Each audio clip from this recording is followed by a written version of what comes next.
My Lumix is gone. I quit Micro Four Thirds once and for all, and I bought a brand new Sony a7 IV, which normally I wouldn't be able to afford, but I put it on a credit card, so it's free. I can't believe I never did that before. Maybe I'll go get a bunch of free G-Master lenses and TVs and just throw the credit card in the trash afterwards. But to help fund this camera, I sold my G9 and all of my lenses. If you've been around since the beginning of this channel, I used to have a G9 and a GH5. Those were my two main cameras. I sold the GH5 and bought an a7 III, and now I have sold the G9 and bought an a7 IV. I really loved the G9, but it was incredibly limiting in quite a few ways. It had contrast autofocus, which just was not good enough. It came a long way since the GH5, but it still just wasn't there. I mean, it was just something I just could never really rely on. You probably know that the Lumix S5 II, their newest full-frame camera, has phase detect autofocus, but as much as that would be nice to have, I'm not about to buy into a whole new full-frame system. I think if they put phase detect in the GH6, maybe I would have tried to get that camera, but they didn't. So this was kind of my option. I definitely love the usability of Lumix, but it just wasn't reliable enough for me. And I also just wanted to downsize. I was really sick of carrying two whole systems everywhere I went. Anytime I wanted to do photos and video, I would have to take two different bodies, obviously, but two different types of battery, two different types of lenses, and it was just really annoying and cumbersome. So the obvious choice was to get the a7 IV. So now I have an a7 III and an a7 IV, and if I melted them both down into a pool of molten metal and then let it re-solidify, I would have an a7 VII, which, I mean, if that's not forward-looking, I don't know what is. As I alluded to with usability, there are things I'm gonna miss with the G9, mainly stabilization, especially when vlogging and stuff like that. I was actually gonna sell the lens that you're watching this on. This is the Sony 20mm f1.8. It was kind of my Astro lens, and I thought once I got the Sigma 14-24, I might not really need this lens anymore. But now that I got this camera, using it for video, it's kind of amazing. It's small, it's super wide. Right now we're actually on just IBIS, so I'm gonna go ahead and switch over to active stab, and it's gonna crop a little bit, but as you'll see, it's still gonna be plenty wide to use for stuff like this.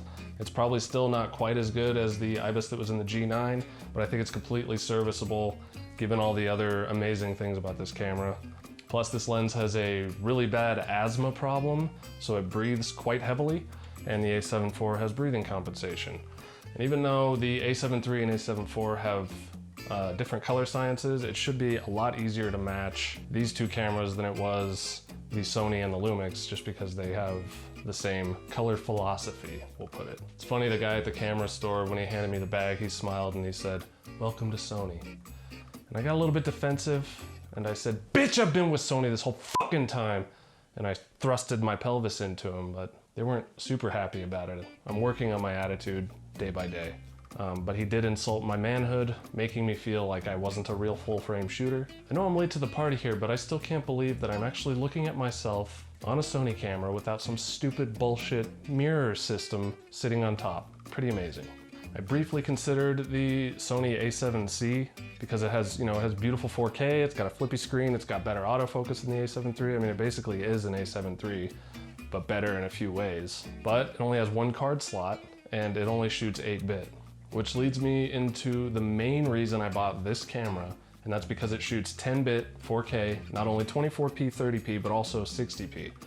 And coming from the G9, that was really the only reason I held on to that camera as long as I did, was to be able to shoot 10-bit video. But I would have to choose between slow motion and 10-bit because that only shot 8-bit 4K 60, and this will do both. Obviously 10-bit is much better for converting your footage to 8-bit. You have more colors to work with, there's less banding, there's just a higher bit rate in general.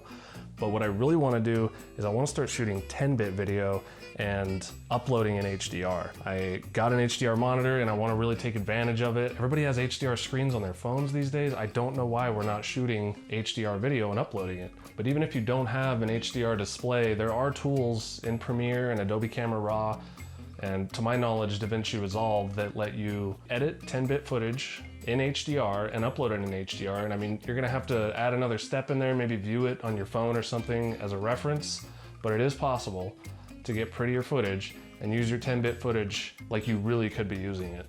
I'm gonna do a whole video about this pretty soon about export settings and stuff like that. I don't know if you guys are interested in that stuff, but I am. I'm really not sure why the whole world is still rolling around naked in 8-bit land when we have 10-bit displays on all sorts of things. I think most people watch YouTube on their phones, and most phones nowadays are HDR, and most of them also hit 1000 nits, which is perfect. But anyway, the autofocus on this camera is obviously incredible. It's a Sony.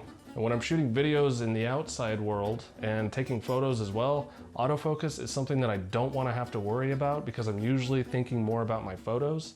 And when I have to think about whether or not I'm actually in focus and the quality of the video is going down, it just adds a whole layer of stress that I don't want to deal with. This camera also has pug detect autofocus.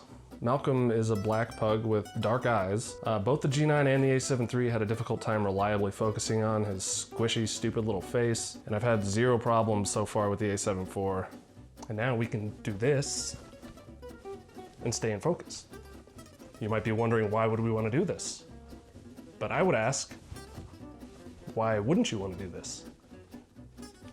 This camera is also a better stills camera than the A7 III, so that's gonna actually make me make some decisions per video about whether I want higher quality photos or higher quality videos, unless I want to mix and match the whole time, at least until the A7C Mark II that was rumored comes out, which will probably be an A7 IV, basically.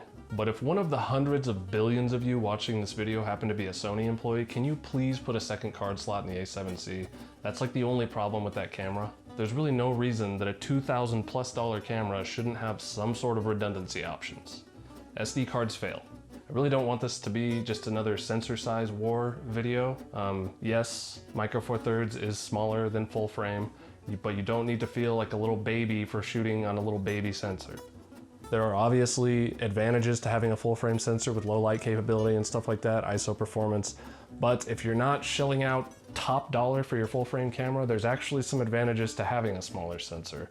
The G9 had a much faster readout than both this and the A7 III, so I was actually able to use it as a street stills camera and use the silent shutter to get decent photos that weren't filled with jello. Smaller sensors can be read a lot faster for the same processing power. So I mean, the G9 was only $1,000 and it was able to use the electronic shutter a lot more reliably and give much better results than either of these cameras in silent shutter. So that's gonna be something I'm gonna have to contend with, is a much harder to use street camera. The A7 IV does seem to have a bit of a quieter shutter than the A7 III. Maybe it's just muffled better or something. That's something I kept hearing before I bought this camera, was that the shutter is like the same volume, but it's kind of not. It sounds a bit quieter to me. I'm not even gonna really bother trying to use the silent shutter on either of these two cameras unless it's a completely static scene, because the rolling shutter is horrific on both of them. There's always trade-offs. Maybe one day I'll get a street-specific camera like a Ricoh GR3X or something. I just might have to shave Malcolm and sell his wool to be able to fund it. But anyway, that's really all I wanted to talk about. I really want to start doing some HDR videos, especially like that sunrise shoot that I did. I really wish I could have shot that one in HDR. I think it would have been beautiful.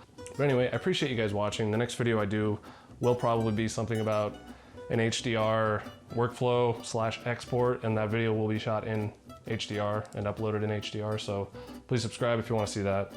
But otherwise, appreciate you guys watching. I'm gonna go stick this camera up my butt because it's beautiful and it gives me a boner. And I'll see you guys in the next one.